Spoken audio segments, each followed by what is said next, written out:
오늘은 어디로 가든지 여호와께서 이기게 하시니라는 제목으로 은혜를 나누려고 합니다. 인생은 한편 전쟁입니다. 경제 전쟁, 또 삶의 여러 영역에서의 어떻게 보면 누가 가지느냐의 싸움이기도 합니다. 그러니까 우리가 무슨 일을 하든 이겨야 하는 것이 우리의 인생인데, 만일 어디를 가든 진다고 하면 그것이 비극이 될 것입니다. 그렇다고 오해는 하지 마십시오. 이긴다고 해서 누구를 억압하고 그 위에 군림한다, 그런 뜻은 아닙니다. 오늘날로 말하면 내가 내 삶의 자리에서 행복하고 또 평안하고 가치 있는 인생이 되는 것, 그리고 하나님 앞에서 아름다운 삶을 통해서 세상 가운데서 선한 영향력의 사람이 되는 것, 그게 이기는 인생이죠. 내가 있는 것이 세상의 아름다움이 되고 꽃 한 송이 향기 되듯 내가 있는 자리가 향기가 난다면 나는 이기는 삶을 사는 자가 될 것입니다. 우리 이 시간 제가 주님의 이름으로 여러분을 축복합니다. 여러분 어디를 가든지 하나님의 사람으로 인해서, 하나님으로 인해서 이기는 인생이 되십시오. 여러분이 그렇게 되기를 축원합니다. 여러분의 자녀들을 축복합니다. 여러분의 자녀들이 어디를 가든지 아름다운 인생이 되기를 바라고 승리하는 인생이 되기를 바랍니다. 하나님이 그렇게 하시면 그렇게 될 것입니다. 오늘 본문 6절을 보면 틀림없이 어디로 가든지 이기게 하시니라, 이렇게 되어 있습니다. 이것은 다윗 왕의 이야기인데, 본문을 보면 다윗 왕이 어디를 가든지 누구를 만나든지 이깁니다. 오늘 본문에도 블레셋을 이기고 모압을 이기고 다메섹을 이기고 거기까지 본문이 나오는데, 사실은 사무엘하 8장 전체가 이긴 이야기입니다. 모든 그 주변 족속들을 다 이깁니다. 그러니까 다윗이 어디로 가든지 여호와께서 이기게 하시니까 다윗이 누구를 만나든 이겼습니다. 그리고 어떤 적을 만나든 이겼습니다. 그래서 뒤에 보면 한 번 더 이기게 하셨더라, 이렇게 사무엘하 8장에 한 번 더 나옵니다. 다윗이 강해서 이겼다 이렇게 된 게 아니고 여호와께서 이기게 하시니까 이겼더라, 이렇게 되어 있습니다. 사실 다윗은 왕이 될 수 있는 위치에 있지 않던 사람입니다. 베들레헴 촌 사람이고, 그리고 베들레헴 촌 사람 중에서도 이세라는 사람의 8 형제 중에 마지막 말째 8번째 막내 아들입니다. 이 당시는 이 순서가 굉장히 중요했기 때문에 막내에게는 거의 분깃이었고, 또 시골 출신이기 때문에 입신을 할 수 있는 기회가 전혀 없었습니다. 그런데 그가 왕이 되고, 그리고 왕이 됐을 뿐만 아니라 이스라엘 역사상 가장 위대한 왕, 그리고 예수 그리스도의 족보를 잇는 다윗의 자손 예수 그리스도의 세계라고 할 수 있는 다윗 왕, 그가 되는 것을 볼 수 있습니다. 하나님이 이기게 하시고 하나님이 높여주시고 하나님이 영광을 주시니까 그 다윗의 인생이 그렇게 눈부시고 영광이 되더라는 것입니다. 그렇다면 우리가 묻게 됩니다. 오늘날 말로 하면 예수를 같은 예수를 믿었는데 어떤 사람은 큰 은혜를 누리고 또 어디를 가든지 이기는데, 어떤 사람은 예수를 믿어도 왜 그렇게 지는 인생만 반복해서 사느냐 하는 것입니다. 물론 하나님의 뜻이 여러 방면에서 있습니다. 하나님은 환난을 통해서 우리를 빛난 인생으로 얼마든지 바꿀 수 있습니다. 그러나 다윗의 인생의 승리는 그런 유가 아니었습니다. 다윗도 무려 10년간 그 사울 왕에게 쫓기는 도망자의 신세였습니다. 그러나 그때에도 다윗은 이겼습니다. 어떻게 이겼느냐? 비록 어려움을 겪었지만 항상 다윗 곁에 하나님의 은혜가 있었습니다. 그러니까 그의 인생 전체가 쫓길 때도 이겼고, 왕의 자리에 올라 앉아서도 이겼고, 또 모든 주변의 국가들을 다 이겼고, 어떻게? 하나님께서 어디를 가든 이기게 해주셨기 때문입니다. 그래서 또 묻게 됩니다. 도대체 무엇이 달라서 다윗은 그런 엄청난 은혜를 누렸던 것일까? 우리도 예수 믿고, 다윗도 우리로 말하면 예수 믿은 사람인데 도대체 다윗에게 달랐던 것은 무엇일까? 어떻게 다윗의 인생에는 하나님이 저렇게 엄청난 은혜를 날마다 쏟아부어 주셨을까? 다윗의 다른 점은 뭘까? 오늘 우리가 들어야 될 내용이라고 생각하고 제가 3가지로 준비했습니다. 물론 성경에 근거한 말씀입니다.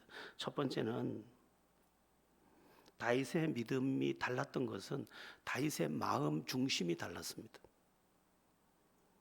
다윗은 그 마음이 우리와 전혀 달랐습니다. 하나님께서 다윗을 처음 만났을 때 하신 말씀이 뭐냐? 사도행전 13장 22절에 나오는데 내가 이새의 아들 다윗을 만나니 내 마음에 맞는 사람이라 내 뜻을 다 이루리라. 다윗을 딱 처음 만났는데 내 마음에 딱 맞아. 그럼 내 마음에 딱 맞는다는 뜻이 뭘까? 사무엘상 16장 7절에 보면 사람은 외모를 보거니와 나 여호와는 중심을 보느니라 하셨으니까 딱 맞는다는 말은 다윗의 마음의 중심이 하나님 마음에 딱 맞았다는 뜻입니다. 그러니까 다윗의 마음 중심이 달랐다는 것입니다. 여러분, 다윗은 정말 달랐습니다. 다윗은 자기 자신의 인생을 하나님께 완전히 던져드린 사람이었습니다. 그러니까 하나님을 믿을 때 자기의 필요를 따라 하나님을 원하는 게 아니라 하나님의 원하는 것에 자기 인생을 던져드린 바로 그 사람이었습니다. 그리고 마음의 소원이 뭐냐? 어떻게 하면 하나님께 내 인생을 드릴까? 그 중심이 달랐습니다. 이게 첫 번째 키입니다. 오늘날의 사람들 그리고 대부분의 사람들이 하나님을 믿을 때 하나님을 이용하려고 한 것에 비해 다윗은 내가 하나님께 이용당하기를 원했습니다. 대부분의 사람들이 하나님을 자기 인생의 도구로 원하지만 다윗은 자기 인생을 하나님의 도구가 되기를 원했습니다. 이게 다윗의 인생 면면에 깔려 있는 다윗의 중심입니다.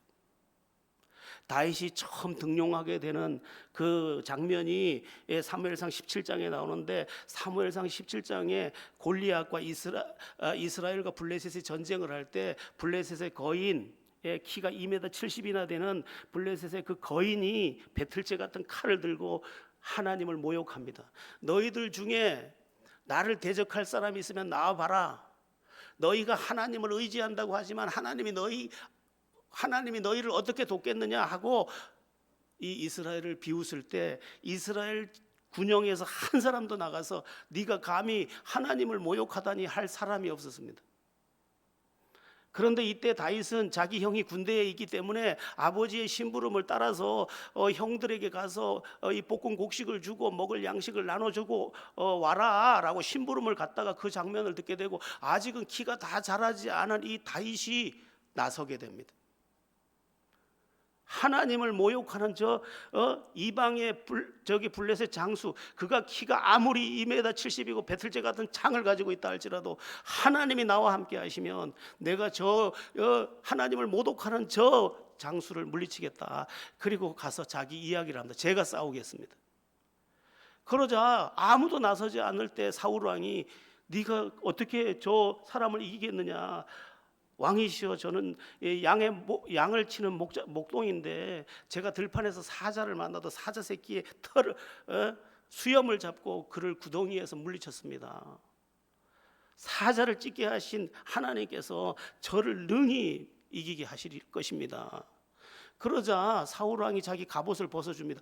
그런데 갑옷을 벗겨주니까 갑옷을 입어보니까 키가 아직 덜 자라서 갑옷이 땅에 끌리니까 다시 벗어서 주고 그냥 자기가 평소에 쓰던 양 키울 때 쓰던 물매와 돌 5개를 들고 나갑니다. 그리고 이 아직도 어린 소년 다윗이 이렇게 외칩니다. 너는 칼과 단창으로 내게 오거니와 나는 만군의 여호와의 이름으로 내게 가노라 하고 첫 번째 물맷돌을 던졌는데 이 투구 사이 미간에 박혀버립니다.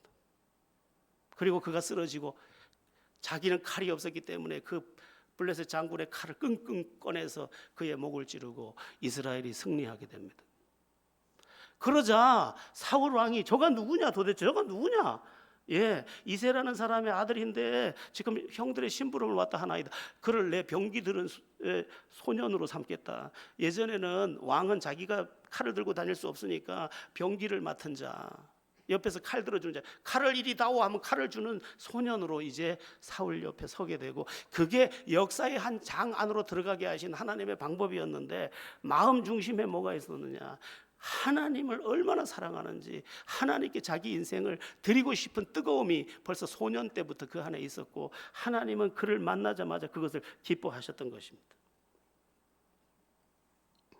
오늘 본문 1절도 보면 그 후에 이렇게 시작되는데, 그 후가 언제냐? 오늘 본문이 8장이니까 8장 이전의 본문이 7장 아닙니까? 그 7장의 본문의 내용을 보면 무슨 내용이 나오냐면, 다윗 왕이 이제 이스라엘 남과 북의 이스라엘 전체의 왕이 되었을 때에 나단 선지자를 부릅니다. 나는 이렇게 백향목 궁에 이렇게 평안 중에 은혜로 머물고 있는데 하나님의 언약궤는 지금 휘장 아래에 있도다. 내가 성전을 지어서 그 여호와를 섬기고 싶다 이렇게 말하니까 나단 선지자가 듣고 참 좋은 계획입니다. 왕의 뜻대로 하십시오 했는데, 그 밤에 하나님께서 나단 선지자를 부릅니다. 나단아, 나단아, 다윗은 내 성전을 못 짓는다. 그는 피를 많이 흘린 군인이다. 그 아들로 내가 성전을 짓게 하겠다 이렇게 말을 합니다. 그런데 다윗은 어떻게 하느냐? 자기가 성전을 짓지 못하는 것을 안타까워하면서 자기 아들이 성전을 지을 수 있도록 그 모든 재료를 다 준비해 줍니다. 그런데 그 모든 것을 지켜보신 하나님께서 이 다윗을 향해서 뭐라고 말씀하셨냐면, 사무엘하 7장 16절에 가면 네 집과 네 나라가 네 앞에서 영원히 보존되고 네 왕위가 영원히 견고하리라. 네가 성전 지어 줬기 때문에 내가 너와 함께 하는 게 아니다. 네 그 마음 중심, 네 나를 향한, 나를 이용하려는 게 아니라 나에게 네 인생을 던지는 너를 내가 영원히 함께 할 거야. 영원한 왕이 될 거야. 여러분, 어떻게 왕이 영원한 왕이 됩니까? 조선 왕조도 500년 만에 끝나고 고려 왕조도 500년 만에 끝났는데, 그런데 다윗은 영원한 왕이 되었습니다. 누가 어떻게?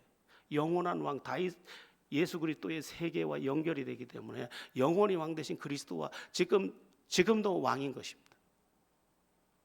이스라엘 국기에 이렇게 파란 별 하나 있는데 그게 다윗입니다. 다윗과 비교되는 사울 왕은 어땠습니까? 사울 왕도 하나님을 믿었습니다. 그러나 다윗과 달랐습니다. 어떻게 달랐느냐? 다윗은 하나님의 도구가 되고 싶어 했지만 사울 왕은 하나님을 자기의 도구가 되기를 원했습니다. 그래서 자기에게 이익이 되는 거면 하나님이 무엇을 명하든 상관없습니다. 양 한 마리도 포기하지 않았습니다. 왜냐하면 하나님은 나를 위해서 존재하면 되니까, 하나님의 말씀이 중요한 게 아니라 내 욕심이 중요하다고 여겼습니다. 그러다가 그는 자기가 이스라엘의 초대 왕이면서 2대를 넘기지 못하고 나라도 뺏기고 그 가문이 2대를 넘기지 못하고 다 멸절이 됩니다. 여러분, 우리가 하나님을 제대로 믿어야 됩니다. 이게 과제 중에 과제입니다. 이 세상에 부모를 이용하려고 하는 어리석은 자식들이 있습니다.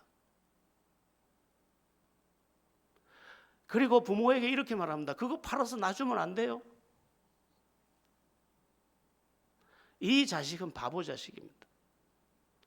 지혜로운 자식이 어떤 자식이냐? 나를 기르고 나와 함께 해준 정말 애쓴 부모에게 내가 어떻게 저 부모를 공경할까 하고 그 안타까워하고 그 존경하는 마음을 담아서 자기를 다 쏟아부을 때 부모의 눈에 그게 다 보이기 때문에 부모가 아야 네 잘 살면 그게 되는 거란다. 아니죠. 그건 사람 새끼가 아니죠. 엄마 아버지가 나를 어떻게 길렀는데 제가 그렇게 살아요. 그래서 자기의 마음을 드렸더니 그 부모가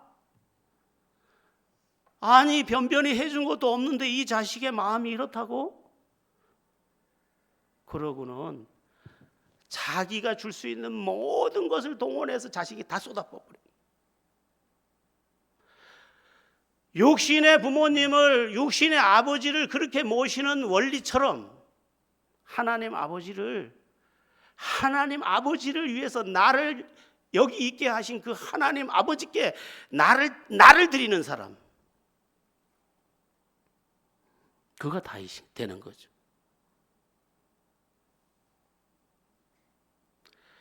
하나님은요, 그래서 모든 비교를 누구랑 하느냐? 다윗과 비교합니다. 그래서 열왕기상하 역대상하를 보면 그의 행위가 다윗과 같지 아니하고, 그리고 칭찬하는 왕이 나오면 뭐라면 그의 행위가 다윗과 같았으니, 그리고 복을 줘버립니다. 뭐 여호사밧을 가리켜서 말할 때도, 또 히스기야를 가리켜서 말할 때도 복을 받은 사람들이 한결같이 들은 말이 뭐냐? 그 행위가 다윗과 같으니. 다윗에게다 다 비교를 해. 왜? 다윗의 마음이 달랐거든. 여러분, 하나님은 중심을 보시는 게 사실입니다. 사람은 외모를 보는 게 사실입니다. 그래서 마스카라도 가끔 올려야 됩니다. 사람은 어쩔 수 없어요. 그리고 옷도 가끔 챙겨 입어야 됩니다. 그런데 하나님은 중심을 보신다니까요. 그게 그대로 사실입니다. 그러므로 내 중심을 수술해야 됩니다. 이게 되면 우리의 믿음의 삶의 영역에 하나님의 손이 도착하기 시작합니다. 우리가 조금 전에 불렀던 여기 있게 한 것도 하나님의 은혜라고 했는데, 그 은혜라는 것을 진짜로 인정하고 그 은혜의 주님께 나를 어떻게 드릴까 이렇게 마음 먹고, 비록 온전히 다 못 드리더라도, 작은 것밖에 없더라도 드릴 중심이 주님 앞에 있으면, 아니 부모도 자식이 지금 무슨 마음으로 하는지 아는데 우리를 창조하신 하나님이 우리를 얼마나 정확하게 알겠습니까?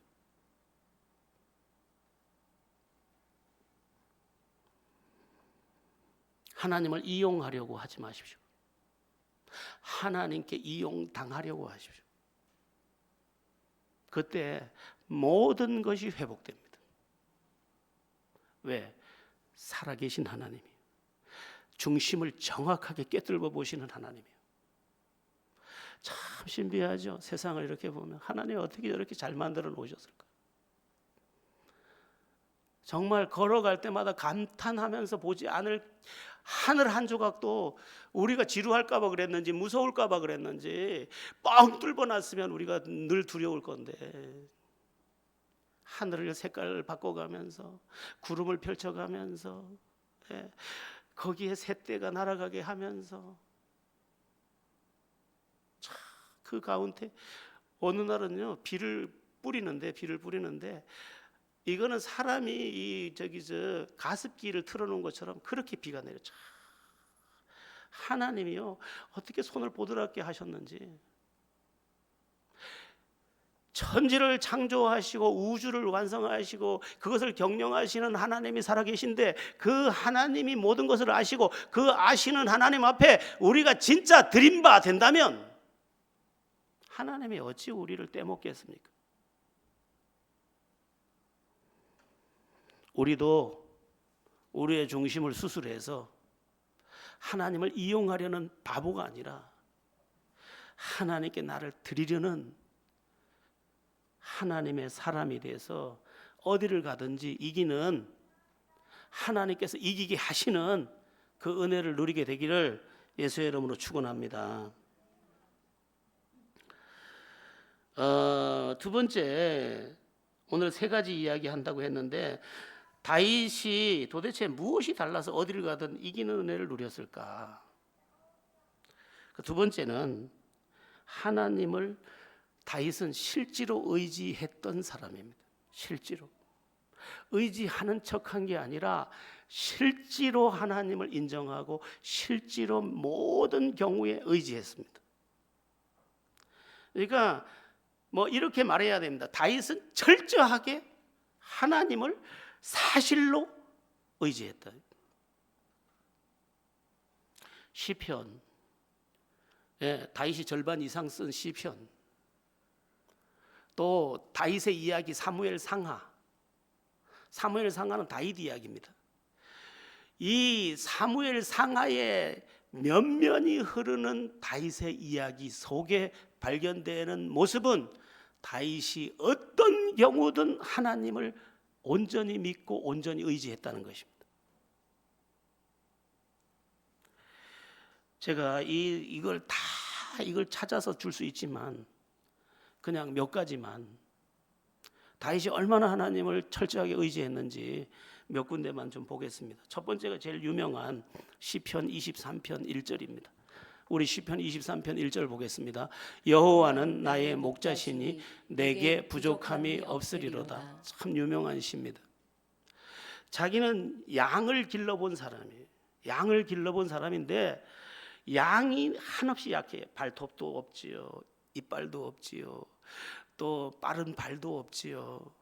뭐 자기 몸 권사가 안 되는 게 양이에요. 그런데 이 양이 사자도 못 건드리는 존재예요. 왜? 목자 때문에. 그리고 사자는 밥을 굽는 일이 있어도 양은 밥을 굽는 일이 없어. 왜? 목자 때문에. 사자는 병들으면 고쳐줄 대상이 없지만 양은 병들면 밤새도록 쓸어안고 고쳐주는 이가 있으니 목자예요. 이걸 알고 있는 거예요. 그러니까 자기를 딱 비교할 때 나는 양이야. 근데 내가 그토록 연약하지만 나를 지킬 힘조차 없지만 하나님이 나의 목자만 되면 나는 부족함이 없어. 이 고백을 한 겁니다. 근데 이 고백이 입술의 말이면 의미가 없는데 실제로 하나님을 자기 인생의 목자로 모시고 평생을 살아갑니다. 그랬더니 부족함이 없으리로다. 진짜 부족함이 없어요. 다윗의 인생에 부족함이 뭐가 있습니까? 여러분에게 없는 게 다 있습니다. 돈도 있죠, 권력도 있죠, 영광도 있죠, 또 영성이 있어가지고 선지자입니다. 철저하게 여러분, 우리가 입술만 달싹거리지 하나님을 제대로 의지하는지 압니까? 하나님을 진짜 의지하는 사람이 많지 않습니다. 여러분, 입술은 수십 년 동안 드러났으니까 이게 얼마나 달싹거리는지. 그래서 누가 천국에 가보니까 입만 동동 떠다니더라. 입만 구원받아가지고. 또 얼마나 많이 들었는지 귀만 동동 떠다니더라는 거예요. 누가 웃자고 한 말이겠죠. 여러분, 진짜 믿는 사람, 진짜 의지하는 사람이 진짜로 살아계신 하나님을 어찌 경험하지 못하겠습니까? 시편 27편 1절 한번 보겠습니다. 시편 27편 10절 아닌데 1절인데 제가 또 잘못 썼나 봅니다. 여호와는 나의 빛이요 나의 구원이시니 내가 누구를 두려워하리요. 다윗의 인생도 때로는 어떻게 해야 되지 캄캄할 때가 있었을 겁니다. 그런데 하나님이 빛을 비추듯이 앞길을 보여주니까 여호와가 나의 빛이고 또 나를 건지는 구원자니까 내가 두려워할 게 뭐 있지? 자기는 그 하나님을 철저히 의지한다는 거예요. 사무엘하 22장 2절에서 3절입니다.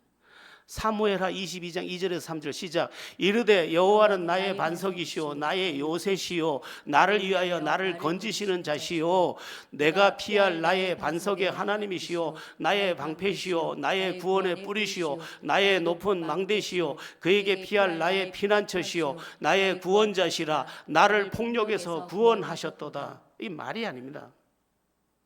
잘 쓴 글이 아니에요. 잘 쓴 글은 힘이 없어요. 근데 이 다윗은 이게 그대로 자기 생애예요. 하나님을 완전히 방패로 삼고 하나님을 완전히 피난처로 삼고 하나님의 도움 안에서 온전히 건져졌습니다. 10년을 도망 다녔는데 그때도 항상 하나님을 부릅니다. 하나님이여, 하나님이여, 나를 돌아보소서, 나를 건지소서. 아니 지금 도망가야 되는데 도망을 안 가고 기도를 합니다. 이게 하나님이 살아계신 게 사실이니까 하나님이 그의 의지하는 것을 들으시고 가서 건져내는 거죠. 어떤 사람이, 저도 학교에서 멀지 않은 곳에 살았습니다만은, 누가 이렇게 밥을 하다가 엄마 이런 소리가 들리더래요. 딱 자기 아들 소리 들어요. 뭔 일이지 하고 막 달려갔대. 철조망에 눈이 끼어가지고 이렇게 그때 우리 철조망으로 이렇게 학교 울타리가 많았거든. 제복이라고. 제복이 엄마가 막 놀래가지고 얘를 데리고 유생병원에 가서 눈을 빼고, 그때 안 갔으면 얘가 실명이 됐을 텐데. 엄마한테 들리는 소리가 하나님께 안 들리겠습니까? 너무너무 하나님을 의지하지 않는 우리들, 그리고 자기가 용을 쓰느라고 막 밤에 잠도 못 자죠. 용을 쓰느라고 막 그냥 힘들어서 죽겠죠. 저기 어디 가는 거야? 말 시키지 마, 힘들어서 죽겠어. 이건 크리스찬의 삶이 아니죠. 시편 20편 7절에서 8절 합독합니다. 어떤 사람은 병거, 어떤 사람은 말을 의지하나 우리는 여호와 우리 하나님의 이름을 자랑하리로다. 그들은 비틀거리며 엎드러지고 우리는 일어나 바로 서도다. 사람들이 병거 의지하고 말을 의지하는데 나는 여호와 의지한다, 하나님 의지한다. 근데 자기를 의지하던 사람은 저렇게 비틀거리는데 하나님 의지하는 나는 하나님 붙잡아 주시기 때문에 일어서 있다. 얼마나 멋진 이야기입니까? 다윗의 인생이 그렇게 놀랍고 어디를 가든지 이겼던 것은 하나님이 그를 도우셨기 때문에. 그런데 그 도움이 어디서 왔느냐? 하나님을 의지하는 데서 왔다. 제가 이 설교를 준비하면서 그런 생각을 했습니다. 하나님, 나도 도움을 구합니다. 하나님, 나도 도움을 구합니다.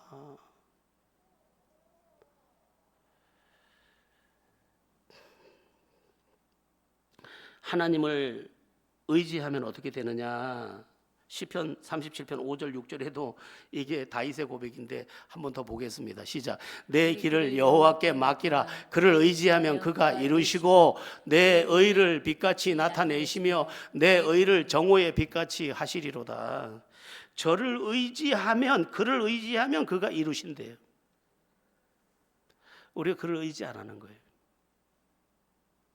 의지하는 척 하는 거지. 의지를 진짜 안 하는 거지. 저를 의지하면 이루신다는 것이 약속이고 다윗의 경험이고 다윗의 간증인데, 우리는 그분을 아버지라고 부르면서 하나님이라고 부르면서 구원자라고 부르면서 정작 의지하지 않는 거죠. 밤에 잠이 안 옵니까? 일어나서 엎드려서 기도하는 거죠. 하나님, 나를 도우소서. 그리고 이 밤에 내가 깨달아야 할 것은 뭡니까?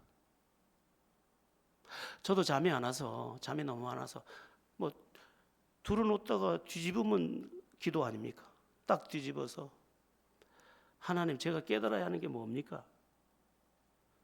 이래 물었더니 제 마음에 전혀 엉뚱한 생각이 하나 들어왔는데, 그게 뭐냐 하면, 잠도 네 맘대로 안 되지. 잠도 내가 은혜 줘야 된다니까. 아멘 하고, 하나님 매일매일 고난 잠을 주셔서 감사해요. 오늘 밤은 주님과 동행하겠습니다.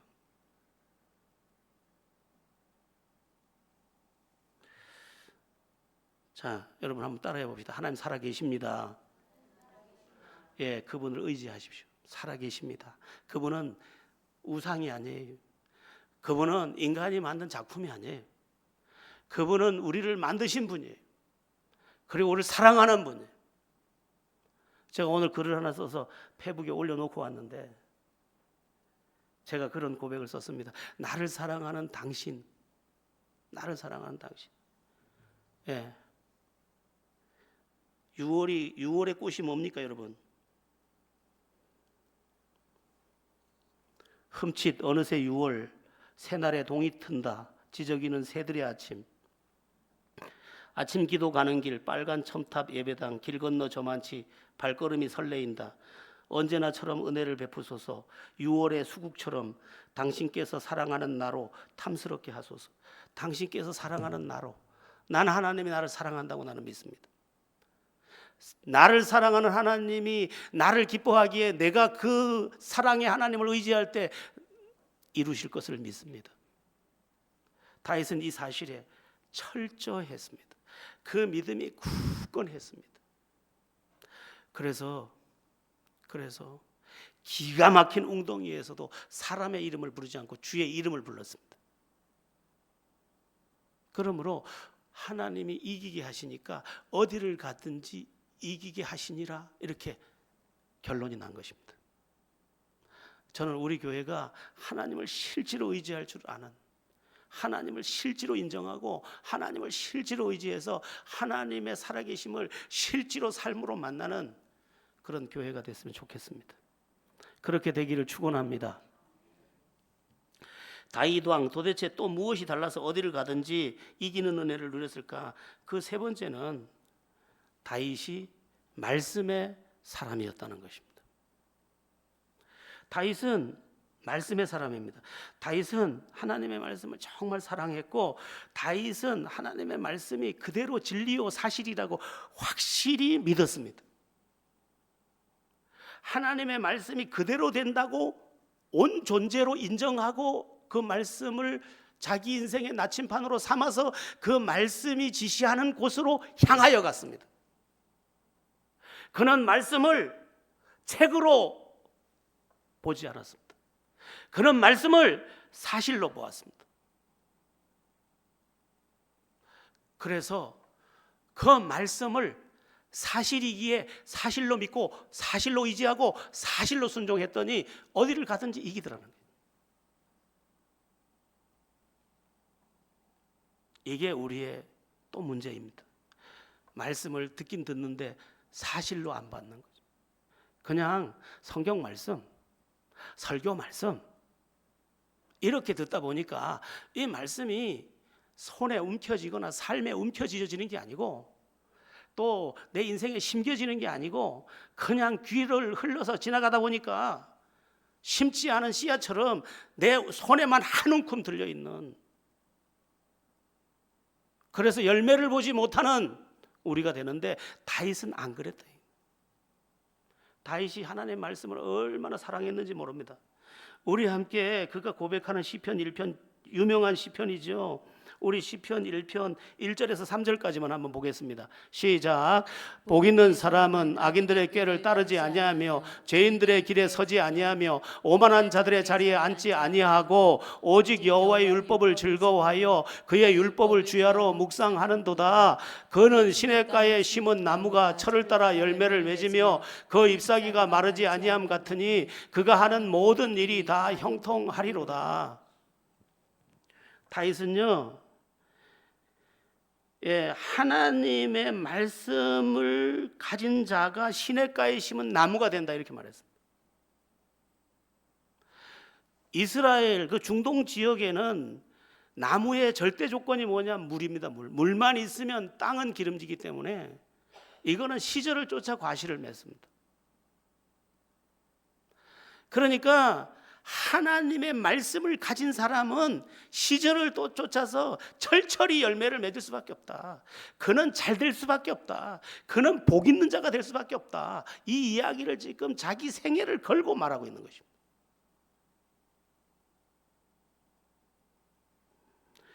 시편 119편 가보면 다윗이 얼마나 하나님의 말씀을 사랑하고 그 말씀을 가지고 인생을 살았는지를 보여주고 있는데, 시편 119편은 무려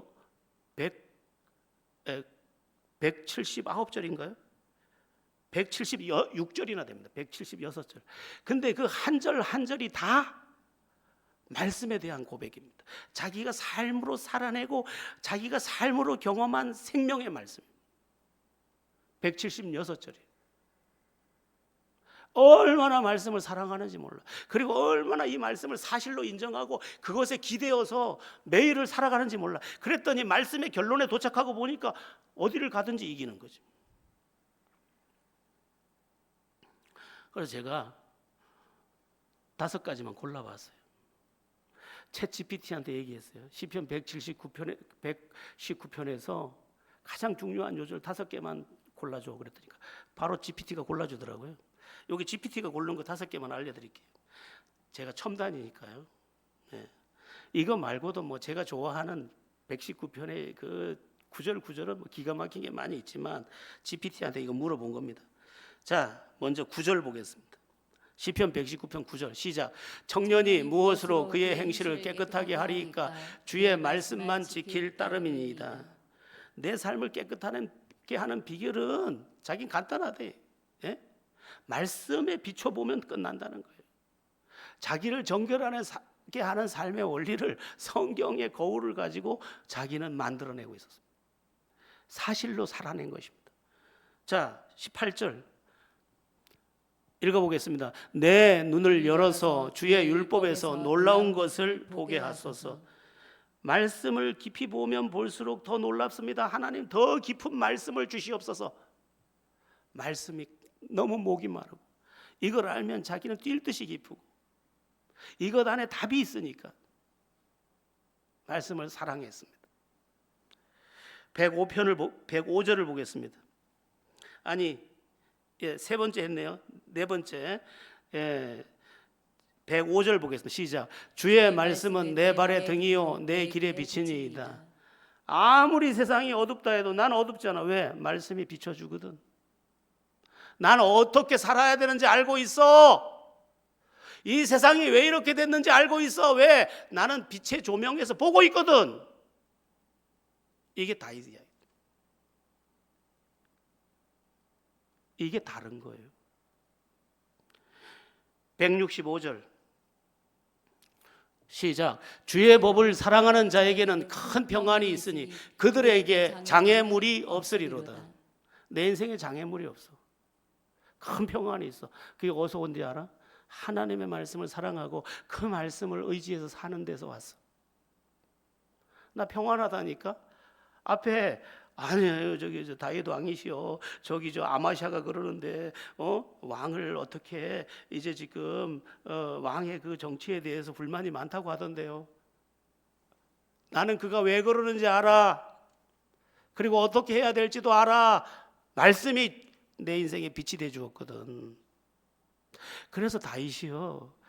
이 왕이 돼서 일 처리를 할 때 보면 아주 선명하고 쉽게 합니다. 어디서 왔을까요? 말씀의 법에서. 쉽게 해결합니다. 그래서 다윗의 정치는 굉장히 아주 군더더기가 없습니다. 그뿐만이 아니에요. 다윗은 하나님의 말씀에 정말 목숨을 걸고 순종을 해버립니다. 하나님의 말씀을 그대로 순종을 합니다. 왜? 이게 그대로 사실이니까. 이게 하나님이 원하는 거니까. 자기는 자기의 인생을 하나님께 드렸으니까 이미. 그래서 아까 말씀드렸죠. 이 다윗이 10년이나 사울 왕에게 목숨의 위협을 받고 쫓겨갑니다. 도망을 다녀야 됐습니다. 어떤 데는 도망갈 데가 없어서 굴에서 잠을 자고, 어떤 데는 도망갈 데가 없어서 블레셋으로 망명도 가고 별짓을 다 하는데 살 길이 없었습니다. 그런데 어느 날 자기가 동굴에 들어가 있을 때 사울 왕이 자기를 잡으러 왔다가 서늘한 곳에서 낮잠을 자려고 그 동굴로 들어온 겁니다. 옛날에 극장에 가면 캄캄해서 눈이 이제 조정될 때까지 누가 있는지 안 보이려 뒤에서 친구들이 뒤통수 탁 때리면서 장난하잖아요. 동굴에 들어가면 안 보이는데 이미 들어가 있는 사람 밖에서 누가 들어오는지 보입니다. 안에 있던 다윗이 보니까 자기를 죽이려고 오는 사울 왕이에요. 그때 다윗의 옆에 있던 동료가 이렇게 속삭여줍니다. 여호와께서 지금 당신의 원수를 당신의 손에 붙이셨나이다. 찌르소서. 10년이나 쭉 도망다녔으면 됐지. 매일 죽을 위기를 겪었으면 됐지. 지금 하나님께서 당신에게 저 원수를 지금 붙여주셨으니까 지금 죽이고 더 이상 도망다니지 말고 당신은 왕이 되십시오. 그때 다윗이 말합니다. 여호와께서 기름 부음 받은 자를 해하지 말라 하셨느니라. 하나님이 말씀하시기를 내가 기름 부어 세운 자를 해하지 말라. 이스라엘 사람에게는 세 경우의 왕 기름을 붓습니다. 왕, 선지자, 제사장에게는 기름을 붓는데 그들은 해치지 말라고 했다. 내가 죽으면 죽었지 말씀을 어떻게 어기겠느냐. 차라리 도망 더 다니지. 그리고 밖에 나가서 그 사울 왕의 옷자락만 살짝 베서 밖에 나와서 멀리서 부릅니다. 왕이시여, 왕이시여.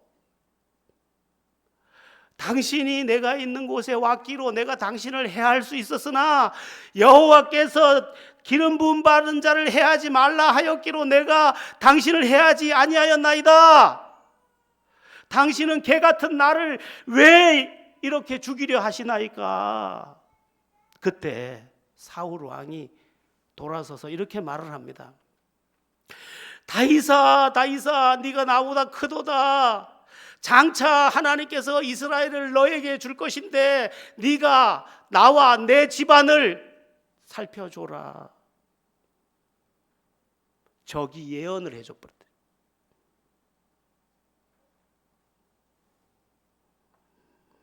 우리는 조그만 일만 있으면 말씀이고 뭐고 다 내팽거 쳐버리고 내 감정대로 하지만 다윗은 죽을 지경인데 지금 더 이상 도망갈 데도 없어서 블레셋에 망명을 갔을 때는 저 사람들이 자기를 알아보니까 침을 질질 흘리면서 미친 채를 해서 살아났는데 이 형편 무인지경의 삶을 또 살아야 되는데 말씀을 범할 수가 없어서 어떻게 보면 죽여도 정당방인데 말씀을 지키려고 목숨을 다시 한번 담보하는 이 다윗을 하나님은 보고 계셨던 거죠.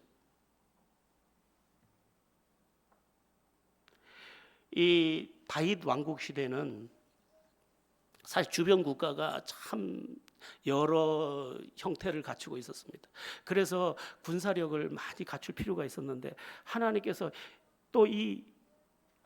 일찍이 신명기서에서 말씀한 말씀이 있어서 이 말씀을 지키느라고 군대를 제대로 조직을 하지 않습니다. 다윗이 하나님께서 신명기서에서 신명기 17장에서 이스라엘 왕이 될 사람은 세 가지를 하지 말라고 했습니다. 하나는 병거를 많이 두지 말라. 요즘은 말하면 탱크 같은 거 무장하지 말라는 거예요. 여러분 군대 탱크 없으면 어떻게 이깁니까?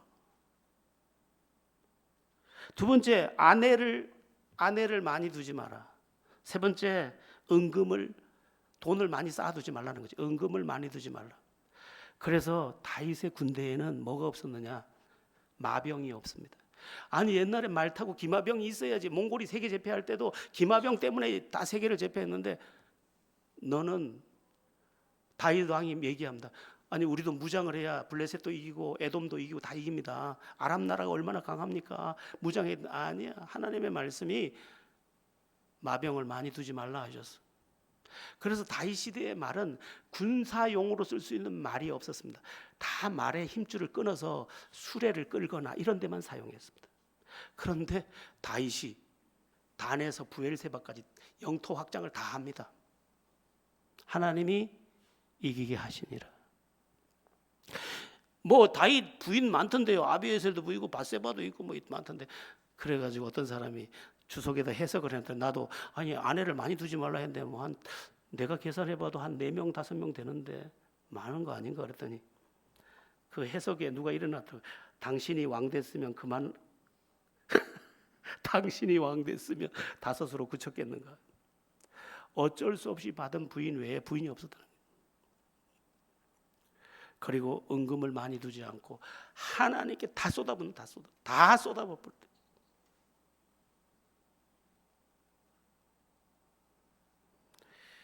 다윗은 그 말씀을 그대로 지킵니다. 여러분, 그렇게 보면 다윗이 그냥 어디를 가든 이긴 게 아닙니다. 그의 믿음이 하나님 앞에 반듯했기 때문에. 여러분, 제가 굉장히 하고 싶은 얘기가 하나님이 살아계십니다, 이겁니다. 제가 이 코드를 계속 붙잡고 싶어요. 어떻게 안진뱅이가 일어났죠? 하나님 살아계시기 때문에. 어떻게 맹인이 눈을 떴죠? 하나님 살아계시기 때문에.